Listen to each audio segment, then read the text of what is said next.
जुड़ा ये बड़ा अपडेट। परीक्षाओं से जुड़ी हुई याचिकाओं पर आज फैसले का दिन है। सुप्रीम कोर्ट आज फैसला सुनाने वाला है। परीक्षा रद्द होने की वजह यहां पर साफ होगी। साथ ही साथ सीबीआई की चार्जशीट में 13 आरोपियों के नाम भी हैं। नीट पेपर लीक मामले में सीबीआई का बड़ा एक्शन यहां देखने को लगातार मिल रहा है। नीट पेपर लीक का मामला जिसमें सुप्रीम फैसला आज सामने आएगा। सुप्रीम कोर्ट इस पूरे मामले पर सुनवाई कर रहा है और सुनवाई के बाद आज है फैसले का दिन। पूरा देश जब इस फैसले पर टकटकी लगाए हुए देख रहा है और ये जानना चाहता है कि आज क्या होने वाला है सुप्रीम कोर्ट में। जावेद हुसैन ज्यादा अपडेट के साथ जुड़ गए हैं इस खबर पर मेरे साथ में। जावेद, करीब 40 या उससे ज्यादा सीबीआई ने गिरफ्तारियां इस मामले में की हैं। अलग अलग तरीके से इस एग्जाम में धांधली की खबरें सामने आई हैं। आज सुप्रीम कोर्ट के फैसले में क्या हो सकता है और क्या हम ये समझे कि फैसला नीट परीक्षा रद्द करने को लेकर भी हो सकता है? क्या इसके चांसेस हैं? ये अब देखना होगा कि सुप्रीम कोर्ट की तरफ से क्या फैसला होना है नीट को पूरी को लेकर। लेकिन जिस तरीके से शुरुआत में सुप्रीम कोर्ट ने कहा था कि एग्जाम जो है वो कैंसिल नहीं होगा, दोबारा से एग्जाम नहीं होगा, और जो चीजें जिस तरीके से सीबीआई ने और सरकार ने अपने हल्फनामा में सुप्रीम कोर्ट को बताया था, और तकरीबन 40 जो याचिका है उसको लेकर सुप्रीम कोर्ट अपना जो फैसला सुनाएगा।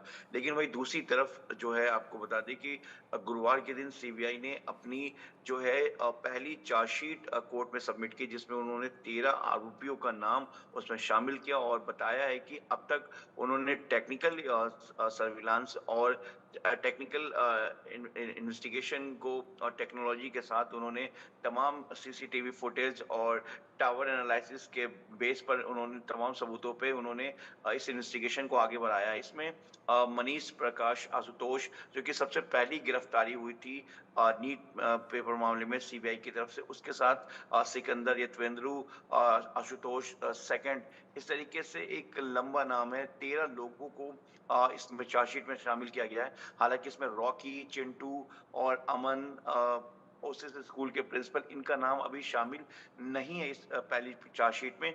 लेकिन कुछ और भी लोग हैं जो सस्पेक्ट हैं, जो अभी सीबीआई के रडार पे हैं, और जो कुछ लोग अभी जो local police, state police EOU जो इसकी जांच कर रही थी, जो उनके द्वारा गिरफ्तार किए गए जो आरोपी हैं, वो अभी इस स्टेट एफआईआर में उनका नाम नहीं है, इस चार्जशीट में नाम नहीं है। सप्लीमेंट्री चार्जशीट जो है वो जल्द सीबीआई की तरफ से ठीक है सबमिट होगा। सीबीआई ने ऐसा अपने जावेद, आप बड़ी चार्जशीट में। जानकारी दे रहे हैं। आप बता रहे हैं कि सीबीआई ने कैसे परत दर परत इस पूरे मामले पर एक्शन अभी तक लिया है।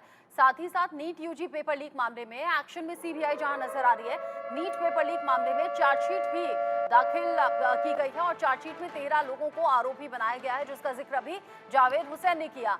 नीट मामले में अब तक 40 आरोपियों की गिरफ्तारी हुई है, यानी 13 आरोपियों का नाम चार्जशीट में है। 40 गिरफ्तारियां अब तक हो चुकी हैं। ये सभी बातें कोर्ट के भीतर भी पहुंची हैं। सुप्रीम कोर्ट जो अलग अलग याचिकाओं पर इस पूरे मामले को सुन रहा है। रितेश मिश्रा भी जुड़ गए हैं इस खबर को लेकर बिहार के पटना से मेरे साथ में, क्योंकि लगातार बिहार और झारखंड से पेपर लीक के कनेक्शन मिलते रहे। रितेश, चूंकि आज सुप्रीम कोर्ट पर निगाहें सभी की हैं और इन सब के बीच में सीबीआई ने चार्जशीट भी दाखिल कर दी है।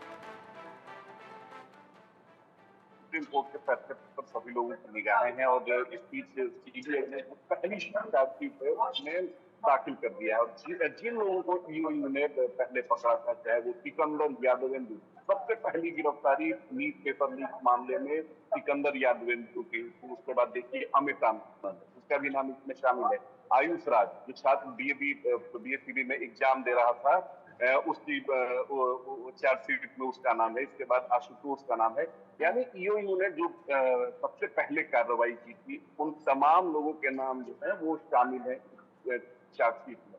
तो अब धीरे धीरे सीबीआई जो है इस पूरे केस को अंजाम पहुंचाने की तरफ आगे बढ़ चली है। हालांकि अगर बात करें तो सीबीआई ने 40 लोगों को अरेस्ट किया है, और जैसा कि जावेद ने भी बताया कि चाहे वो बंटी हो, चिंटू हो, या अन्य जिनकी गिरफ्त पंकज हो, इन लोगों को चार्जशीट में आरोपी नहीं बनाया गया है, क्योंकि बहुत सारे लोगों से अभी भी पूछताछ चल रही है और कई दफे ये पूछताछ है, कई दफे रिमांड ली गई है। तो आज पूरे देश की नजर है सुप्रीम कोर्ट के फैसले पर कि क्या कुछ हो रहा है।